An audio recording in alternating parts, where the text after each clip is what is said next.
Andy, you're the general manager for Cascade Lakes Brewing. Yep. And Esme, you're the director of business development. Correct. Yeah. So and you're Bendites. I mean, you guys weren't necessarily born here, but you were raised here, lived out near Sun River, went to Three Rivers, went to Bend High. You left for college, Rose Holman for you, Andy, and then MIT for you, Esme. And then you come back to Bend, your hometown. First of all, tell a little bit about like why Bend? What is it that brought you back? I mean, you guys have traveled extensively around the United States, outside the United States. What brought you back to Bend? Yeah, I think so I was the first one to move back because I kind of, our family kind of bought into the business because of my passion for the brewing industry. But we wanted to get back to Bend mostly because of the community and the culture here. We had a lot of members of our community, like our close friends, still lived in Central Oregon.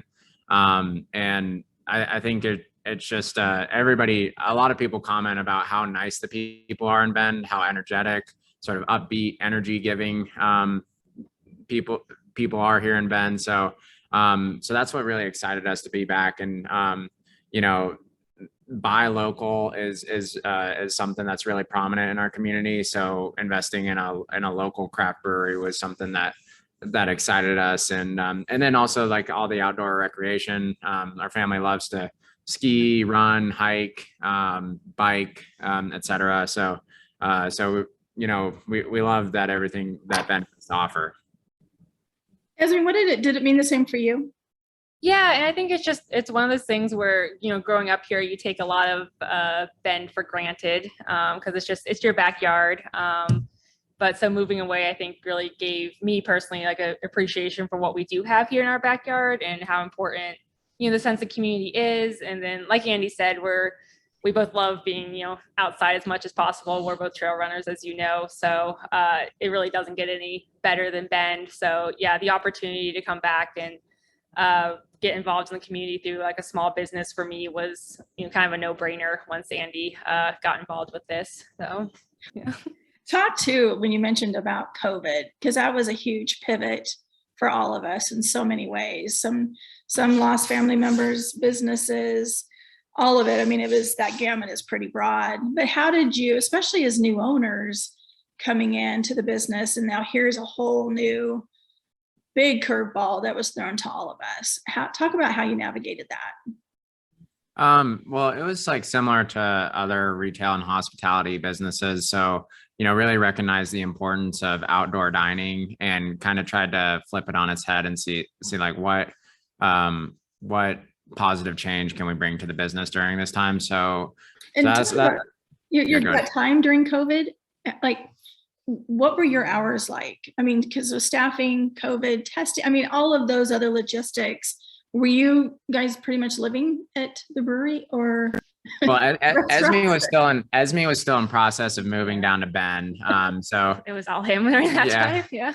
But she kind of acted as my therapist during that time. So she was like, even though she joined the business later than that, she and my parents were pretty well up to speed with everything that was going on. And the Central Oregon brewing community was very helpful. We had bi-weekly calls where it's like, hey, we're seeing this, or like, hey, what issues are you dealing with? And that was really helpful to just like have some industry leaders and some peers to bounce things off of and make sure we were understanding ordinances all the same way, because there's so many questions that either we didn't have the answers to or we couldn't get the answers to. But yeah, it was tough for sure, and it was tough for anyone in our space. Well, and I think too, it also brought back that sense of community to people coming together, helping each other out. How are you navigating? Which I think, that is a testament to what you guys have brought to the table and what you want Cascade Lakes Brewery to be about. You've got the 7th Street Pub in Redmond, the Lodge, the pub here in town on Chandler. And then you've got a new one that you're got going on here on 27th and Reed Market. How big is the one on Chandler? How many square feet is that approximately, would you say? Is it going to be They're going to be about the same size. They're both about Okay. 5,500 square feet. I think, yep. I think the one on Chandler is like 6,000 and the new one's going to be 5,500 square But it's feet. going to be so cool because it's got that outdoor dining on the rooftop, which that'll be. So how has that been going during, because that was going on during COVID too, correct? Did that? Oh yeah, it was going on before COVID. It feels like it's been taken forever. But no, it's I going think we great. call that baptism by fire because there's Sure. like just a fire hose of stuff. And you can write a book and teach others when this is done, I'm sure. Yeah, but no, we're really excited for the new restaurant. It's going to be something that we had our hands in on the design from start to finish. It's where we know the Bend community the best because we lived out east of town when we all went to Bend High, and have a really lot of friends and family friends in the Southeast Bend area, and yeah, I think it like kind of allows us a chance to reinvent ourselves. And for the people that, maybe haven't come back to our Bend Brew Pub since our remodel and haven't seen like sort of the upgrades that we've made, it gives us a chance to exhibit that to a different and growing part of our town. Is that set to open? Do you approximately? So all the tenants and spaces kind of have their own timelines, but our brew pub is scheduled to open in March of 2023. And we were hoping to do it this fall, but Ben We were hoping to do it at Memorial Day of 2021. Yeah. So I mean, but now we feel pretty good. We're only 4 months out or 5 months out. There's not too much more that can delay us. We can see the finish line. Well, there's a roundabout going in up there too, so I'm sure that played a part in keep pushing those dates back. Which that made permitting really fun. So yeah. Yeah. So let's talk too about, because this is the most recent one, is the not-for-profit. Some people say, oh, wow, they're a nonprofit now, which is not what that means. It's not a 501c3. Make sure I get all those in there. That's not what this is. We're not a nonprofit brewing company. Right. So talk about that so we get that clarification, because I think it's pretty unique. It's an amazing business model, and it's also giving back to the community. Who came up with the idea, and why the change? Yeah, I mean, again, going back to earlier in the conversation, Bend has had a tremendous impact on us, a positive impact on our family, and so that was one of the goals through the brewery when we bought in, was to positively impact the Bend, and we think the brewery is like a really great way to do that through our employees and through the outreach that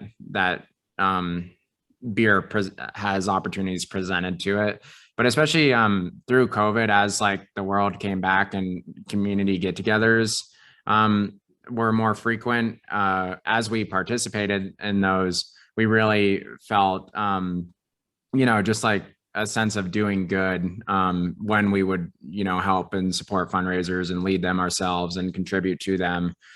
We found it really valuable. So we've been doing it more and more often since COVID. And so when we started talking about the decision, it just seemed to really align with the direction we were already going. So us stating we're not for profit is kind of a declaration of our mission of the business. It's to donate all our net proceeds, or to put them back into the employees' experience at Cascade Lakes and to our nonprofit partners. So we're really excited about it, and it was definitely like again a huge reason why we bought into the company. We didn't know that we would go all the way to a not-for-profit, but we did know that we wanted to be active in our community and to have a positive impact. So everything else stays the same. Menu stays the same, staffing, the business, everything that's going forward. The beer's not changing, maybe adding, improving, all those things that you've been doing all along. But it's just those net profits are being redirected out to the community. Yeah. Who's the recipients of these? And I'm sure that list may grow and change over time. So we do a lot with animal welfare and just general stewardship, especially in our local environment. So we contribute to Brightside Animal Shelter, Street Dog Hero are two of our biggest partners. And then we're also corporate sponsors of Central Oregon Trail Alliance. We donate a portion of our sales of some products to Oregon Hunters Association and Rocky Mountain Elk Foundation, which are, do great work for wildlife protection and preservancy. So those are probably our biggest partners. We also we are investing in our employees' experience here. So we brought on health insurance earlier this year and have made our benefits package more robust. And as we continue to grow out of COVID and bring on a new restaurant, we're hoping to build upon that. And since you guys started with it, what you thought this adventure, this journey, this family business was going to be to where it is today. I mean, there were so many variables, uncontrollable variables thrown at not only yourselves, but all of us. Is passion still there? Still loving what you're doing? How are you feeling today? Because this is, just baptism by fire is what I keep thinking of, but you've done an amazing job. No, I mean, you can answer after. But it's been hard. There's definitely been hard days for sure. I think anyone who was in this industry through COVID is gonna say there were some really, really hard days, weeks, months. But I do think actually the not-for-profit part has really kind of, relit that fire for us too. Because as Andy said, that's the part we're most passionate about. So now that can be so open and so forthcoming with what we want to do with this company, I think we're really, really excited about it. And as Andy mentioned, we're finally getting really good signs that restaurant's going to open when we think it's going to open. So, it was a hard, not gonna lie, it was a hard few, especially for Andy, a couple of years, honestly, but we're really excited about the direction of the company now. And we think we have some awesome people on board to help get us there. So it's definitely there. The passion may have dwindled, I think, a little bit, but we're right back at it. So, yeah. Well, I appreciate you saying that, because I know a lot of other business owners, whether it's an entrepreneur, realtors, whomever it is, we all kind of hit our bottom a little bit, a couple times, I think, throughout these past few years. But to hear that, the vulnerability and the humility of what, you've said, I think is really, I appreciate you saying that. Well, I've taken up enough of your time. I appreciate all of it. And I just admire the heck out of you guys, and so proud. I mean, I can say that as a friend of, I don't know how long, family friend as well, but it's just amazing to watch what you guys have done. And the fact coming back to Bend, that's a huge testament to our little town and what you guys are doing. Kind of a flagship to Bend, I believe. Awesome. Thanks, you. Dawn. Yeah. All right, thanks, you guys.